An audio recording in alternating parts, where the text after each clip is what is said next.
iDriveSoCal is brought to you by the very best auto retailers from across Southern California. When it's time for you to buy, or even just kick the tires on the idea of buying, just go to iDriveSoCal.com and click on dealers. iDriveSoCal.com, click on dealers, and get connected. Now, on with the podcast.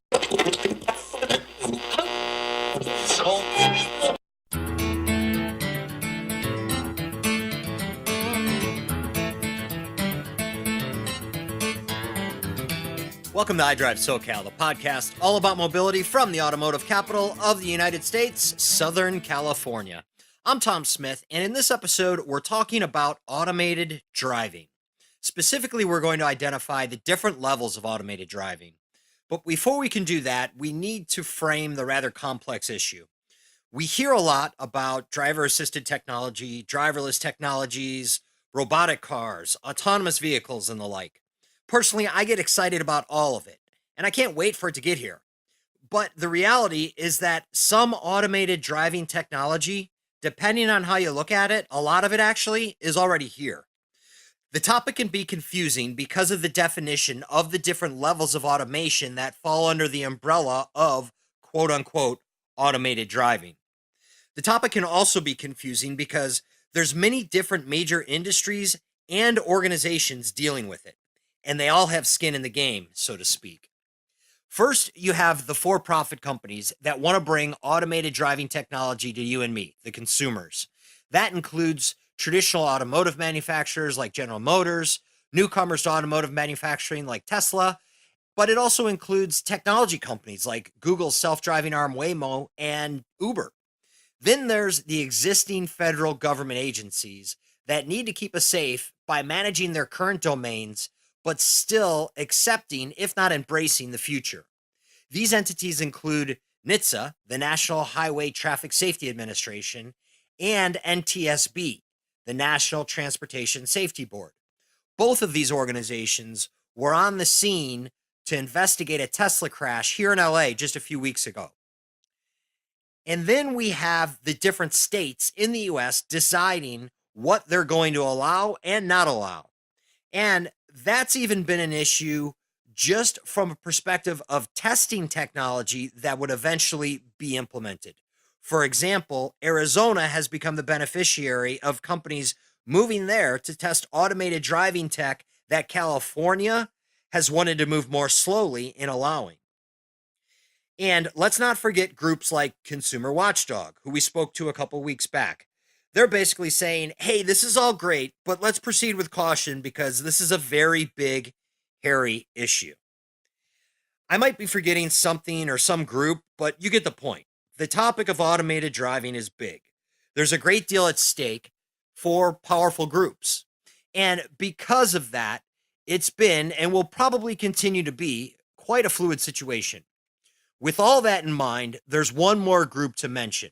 The Society of Automotive Engineers. You're probably aware of them, and you have been for a long time. You just don't know it. They usually go by their acronym, SAE. You've seen that around various automotive documentation, haven't you? I know I have, but I didn't realize it until just recently.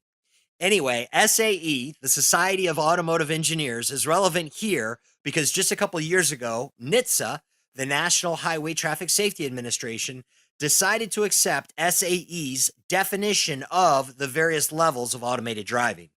So NHTSA has a cool timeline on their website. In case you want to check it out, we have a link to it through this podcast post on iDriveSoCal.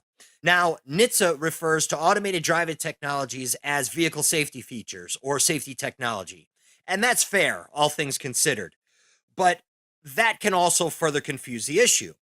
Just know that the terms can be used interchangeably to refer to technology that will deliver similar outcomes. So again, SAE, the Society of Automotive Engineers, has defined 6 levels of driving automation, which NHTSA, the National Highway Traffic Safety Administration, has accepted. One last element of confusion. The 6 levels are labeled 0 through 5 because the first level involves no automation at all. So here we go with the levels. Level 0, it's referred to as no automation. You, the driver, are executing all tasks of operating the vehicle. Then you have level 1. This is referred to as driver assistance. You, the driver, are in control, but you have the option to have the vehicle execute some tasks of driving. Those tasks might include steering for you a little bit or braking or accelerating for you a little bit, but it cannot execute both steering and braking or accelerating at the same time. Basic cruise control, which we've had seemingly forever, falls into this level 1 category. Level 2, this is referred to as partial automation. In this case, the vehicle can execute both steering and braking or accelerating at the same time, but you, the driver, must remain engaged and ready to take over at any moment. Tesla's autopilot function has been here since 2014. And that's why NHTSA and the NTSB were investigating that recent accident here in LA. Level 3, that's called conditional automation. Here, the vehicle can drive itself, but you, the driver, are still a necessity, and you must be ready to take control at any moment. Then you have level 4. This is high automation. At this point, the driver is completely optional, but the car will only function in a designated geographic area, like within a city's limits. Then you have level 5. Now, this is the biggie, and the one that some say will probably be a long way off, and that's full automation. Driver is completely optional. The vehicle can drive itself anywhere, and that's key. Anywhere is key. The reason why many say level 5 is likely a long way off is because of the probable need for infrastructure across the country to be able to communicate with or guide vehicles. Just think of it. Every road across the country has to be marked just so in order for the full automation of level 5. That's every interstate, every highway, every street, boulevard, side street, alleyway, etc. That's a crazy thought. So going back to level 4 with high automation, Waymo has not only been testing this technology in Arizona since last year, but they've recently been given approval to deploy it to the general public. And Waymo says that Phoenix residents will be able to hail driverless Chrysler Pacifica hybrids by the end of this year. Let me restate that so it sinks in. By the end of this year, residents in Phoenix, Arizona will be hailing driverless vehicles to take them around town. So, back to the top of this podcast. I stated the reality is that some automated driving technology, depending on how you look at it, is already here. Well, that's because it is. And I might just have to take a road trip to Phoenix in a few months to be one of the first to experience what the future holds. But personally, I'm always going to want to drive. Always.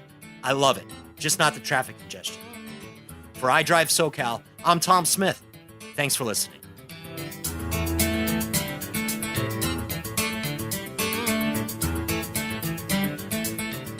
This episode was engineered and edited by Micah Palmquist.